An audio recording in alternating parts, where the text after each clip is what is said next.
Assalamualaikum warahmatullahi wabarakatuh. Bertemu lagi di channelnya Pak Eris yang akan berbagi materi IPS. Sebelum ke pembahasan, jika berkenan silakan like, subscribe, dan share. Semoga lebih banyak manfaatnya dan kalian pun mendapatkan manfaatnya. Amin. Seperti biasa, semoga kalian sehat walafiat, tetap semangat dan rajin, dan semoga sukses di kemudian hari. Amin. Untuk pembahasan kali ini adalah kegiatan ekonomi. Mari kita bahas sebagai berikut.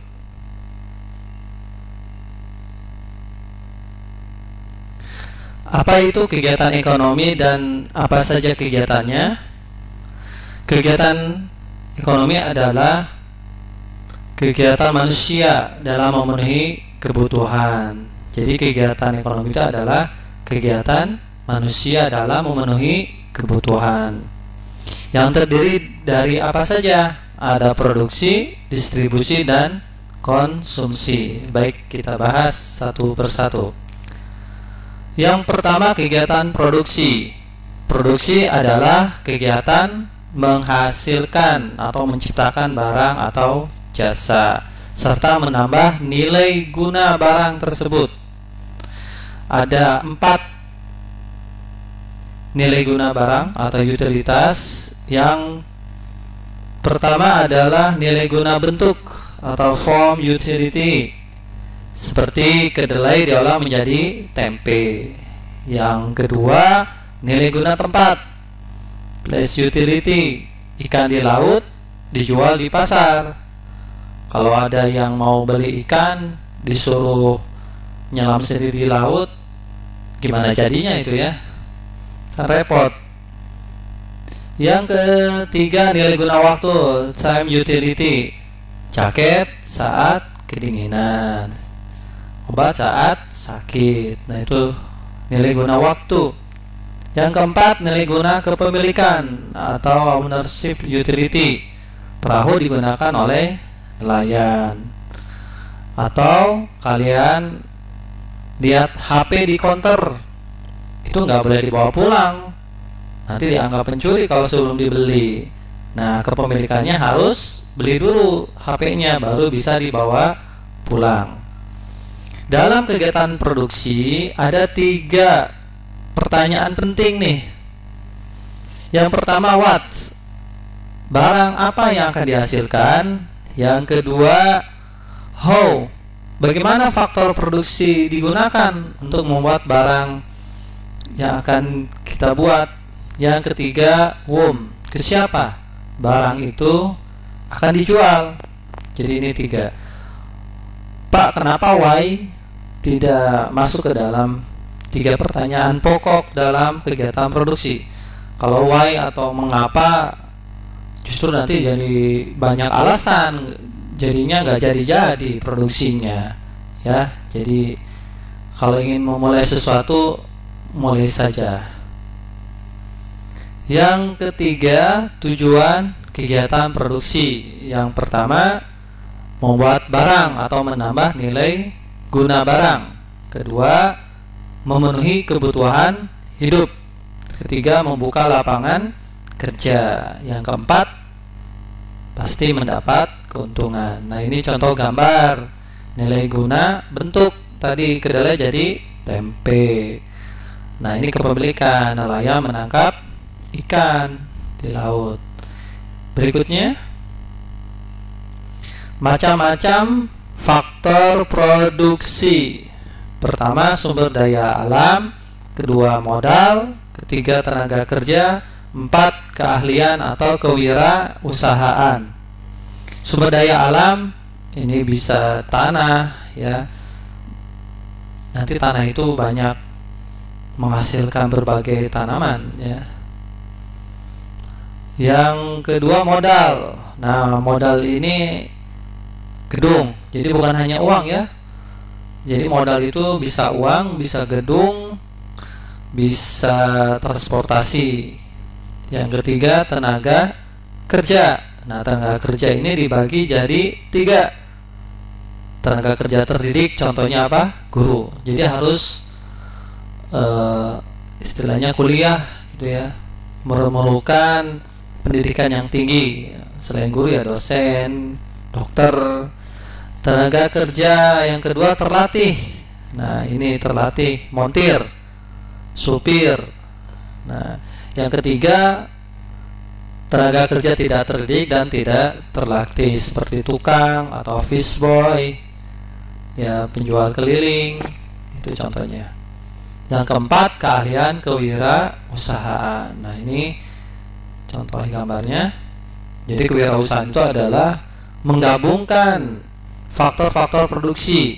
Nah, itu hebatlah. Semoga kalian menjadi wirausaha biar tambah kaya. Karena rata-rata ataupun di dunia faktanya orang terkaya di dunia adalah berwirausaha. Semoga kalian juga bisa jadi kaya dan bermanfaat. Amin. Berikutnya, kedua, kegiatan distribusi. Apa itu? Menyalurkan barang dari produsen ke konsumen. Bisa digunakan atau dilakukan oleh perorangan, bisa juga lembaga, tersebut perantara. Tujuannya apa? Menyalurkan barang dari produsen ke konsumen. Yang kedua, agar hasil produksi lebih berguna bagi masyarakat. Jadi pemerataan ya.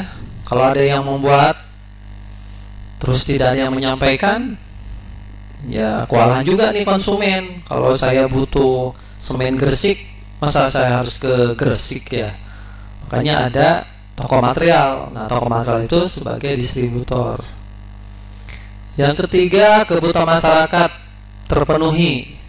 Yang keempat, kontinuitas produksi terjamin. Ya, karena ketika barang itu dibeli konsumen, maka nanti si distribusi ini akan laporan untuk membuat lagi barang yang dibutuhkan. Macam-macam distribusi. Yang pertama, distribusi langsung, artinya tanpa perantara ya. Jadi bisa keliling, pedagang sate keliling. Nah, ini seperti di gambar. Tukang sayur keliling, pokoknya tanpa perantara. Yang kedua, distribusi semi langsung. Nah, ini kadang-kadang bingung orang-orang. Contohnya, semi langsung tuh begini. Dia membuka cabang semisal, tetapi masih dalam produsen yang resmi. Contohnya ini, pabrik tekstil menyalurkan kainnya, penyalur khusus. Penyalur khususnya siapa? Ya, pemilikannya atau masih di bawah naungan produsen. Kalau di sini contohnya adalah kita beli tiket langsung ke stasiun kereta api. Kalau kita beli tiket ke Indomaret, Alfamart, wah itu berarti tidak langsung ya. Nah, ini yang ketiga, distribusi tidak langsung. Kalau tidak langsung berarti melalui agen, grosir, terus ada maklar ya. Contohnya ini agen Pertamina.